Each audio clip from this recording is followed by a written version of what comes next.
banyak lagi, sehingga relatif ketat. Kalau di Singapura itu urusan importasi bahan pangan ke negara Singapura ini relatif ketat. Mereka punya lembaga yang sangat kuat dan concern tentang kualitas bahan pangan ini. Sehingga kalau kita bisa masuk, katakanlah menggantikan ya posisi Malaysia yang selama ini mensuplai daging ayam ke Singapura, saya kira perusahaan-perusahaan peternakan di Indonesia bisa memanfaatkan peluang itu untuk menggantikan Malaysia.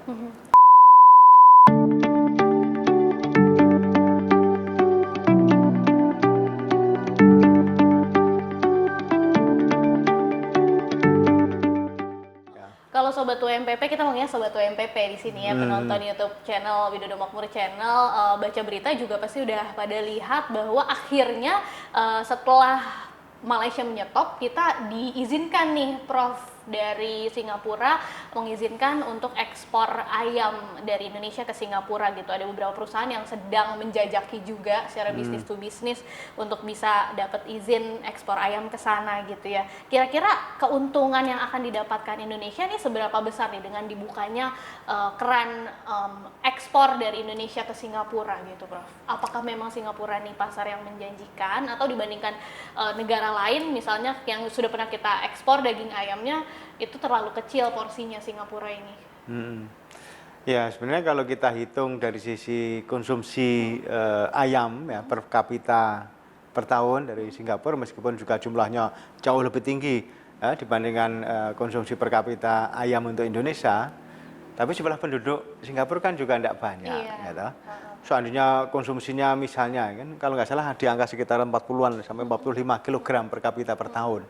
Dengan jumlah penduduk Singapura kan sekitar 3,5 jutaan ya, atau 5 juta ya, saya agak lupa angkanya.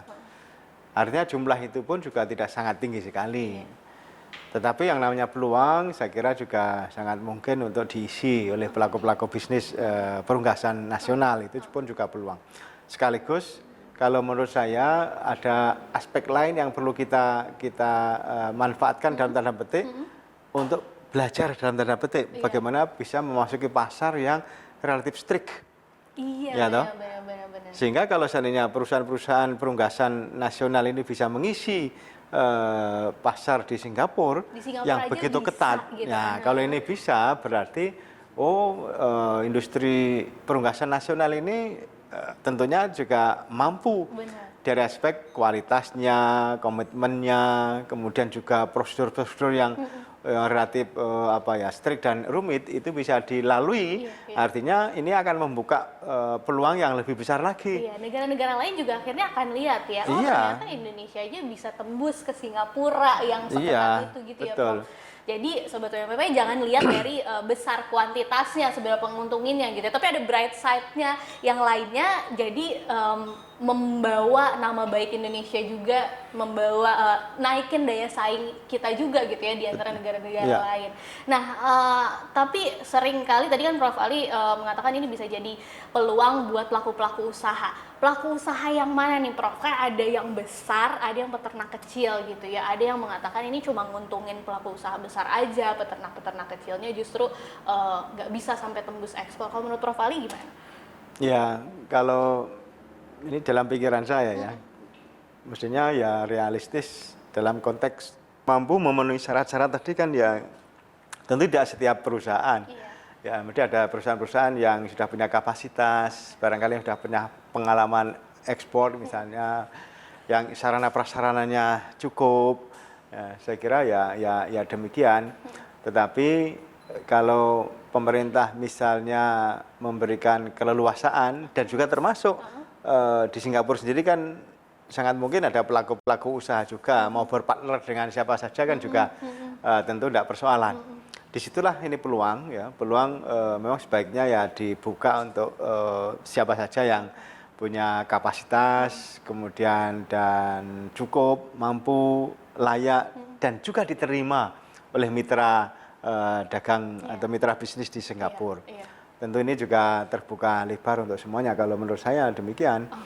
Jadi sebaiknya sih sebenarnya jangan lihat cuma pengusahanya doang, tapi gimana kerjasama yang bisa terjalin gitu ya Prof ya. Nah, kalau aku baca berita terbaru lagi, akhirnya banyak peternak di Malaysia yang protes juga nih ke pemerintahnya bahwa dicabut aja dong larangan ekspor itu, karena mereka juga takut malah pasarnya tergantikan oleh Indonesia gitu, Prof. Maksudnya ketika nanti kalaupun udah dicabut misalnya larangannya karena udah terlalu nyaman mungkin ya dengan Indonesia, jadinya direbut gitu, mereka nggak bisa ekspor lagi ke Singapura. Menurut pandangan Prof Ali sendiri, mungkin nggak sih ini kita menggantikan posisi Malaysia di Singapura?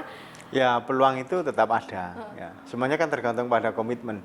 Komitmen, kemudian kompetitivitas, apakah produk-produk ayam dari Malaysia dan dari Indonesia itu pun juga sejajar, seimbang, kompetitif, bahkan mungkin Indonesia lebih kompetitif atau tidak. Itu kan juga tantangan tersendiri. Yang namanya bisnis pasti ada celah, ada peluang yang itu bisa dimanfaatkan. Nah, bagi peternak dan pengusaha di Malaysia, tentu ini juga sebuah dalam tanda petik ya kerugian atau sebenarnya ancaman. Karena yang biasanya bisa mengisi pasar ekspor mereka, yang biasanya kalau namanya pasar ekspor berarti lebih prospektif lah daripada pasar domestik. Di samping juga nambah devisa negara juga atau itu bagi peternak dan juga pemerintah Malaysia. Akan tetapi ya karena itu policy, kebijakan, dan bisa jadi ini juga kebijakan jangka panjang yang harus difikirkan oleh setiap negara, termasuk pemerintah Malaysia. Melakukan itu mungkin juga ada pertimbangan-pertimbangan khusus yang kita nggak ngerti sebenarnya di balik itu ada apa gitu kan. Nah, tentu bagi Indonesia, bagi pelaku usaha perunggasan nasional ini, itu sebagian memang harus segera ditangkap peluang itu.